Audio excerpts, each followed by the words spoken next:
اور ہمارے بابائے نظم جو ہیں نذیر اکبر آبادی، جی وہاں سے ہماری نظم سٹارٹ ہوتی ہے. لیکن غزل جو ہے وہ اس کی جڑیں بہت پرانی ہیں. ہمیں نظم سے سیکھنا چاہیے، غزل سے، بالکل ایسے جیسے ہم بزرگوں سے سیکھتے ہیں. ٹھیک ہے نا؟ کیا کیا نظم ایک نوجوان ہے جس کو کہ اپنے بزرگ سے سیکھنا چاہیے. واہ، کیا کہنے ڈاکٹر صاحب، بہت اچھے. اچھا ڈاکٹر صاحب، جیسا کہ کئی بار ہم پڑھتے بھی ہیں، سنتے بھی آتا ہے، ادبی حلقوں میں بھی اکثر یہ بات سنی جاتی ہے کہ ہماری شاعری کا مزاج جو ہے وہ رومانوی ہے. ہماری شاعری کا مزاج رومانوی ہے. اور آپ سے سوال یہ ہے کہ آپ نے رومانوی نظمیں اتنی کم کیوں؟ اچھا، اب آپ دیکھیے اس کا جواب میں اگر آپ اجازت دیں تو اس کا ذرا نا میں اپنے دل میں میرے جو بات ہے وہ میں کرنا چاہتا ہوں. بسم اللہ ڈاکٹر صاحب. ایک دفعہ میں نے کی تھی تو لوگ تھوڑا سا گھبرا گئے تھے. دیکھیے، میں بنیادی طور پہ یہ سمجھتا ہوں کہ رومان کرنے کی چیز ہے، لکھنے کی چیز نہیں ہے. بھائی سبحان اللہ، سبحان. رومانس کرنا چاہیے، واہ. اور میں کرتا ہوں.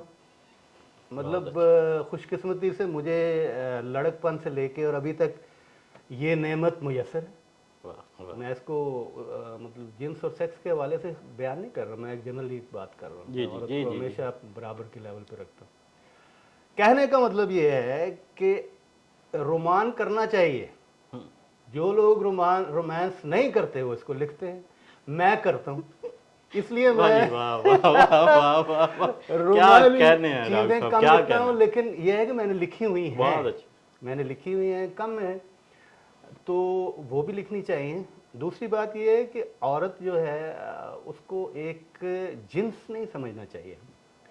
ہم لوگ عورت کو ایک کموڈٹی سمجھتے ہیں. تمام ڈیولپمنٹ کے باوجود ابھی آپ دیکھ لیجئے، ہم 21ویں صدی میں ہیں لیکن ابھی بھی ہم جو عورت کو ہم اس کو آبجیکٹ سمجھتے ہیں. سمجھ کے نا اس پہ ہم شاعری کرتے ہیں.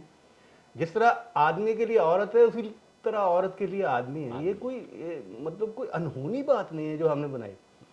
ایک چیز میں مقرر کہوں گا، کیونکہ ہماری شاعری بنیادی طور پر بہت زیادہ رومانوی ہے، اس کی وجہ محرومی ہے. سیدھی سی بات، ہمارے بہت سے شعراء کو یہ نعمت میسر نہیں رہی. مجھے ہے، میں کم لکھتا ہوں، مجھے کیا ضرورت ہے.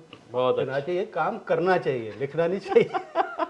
بہت خوب ڈاکٹر صاحب، کیا خوبصورت بات آپ نے کہی. اور میرے خیال سے کہ جن کی طرف سے یہ سوال مجھ تک پہنچا تھا ان تک جواب بھی پہنچ چکا ہوگا. تو آپ کا بہت شکریہ.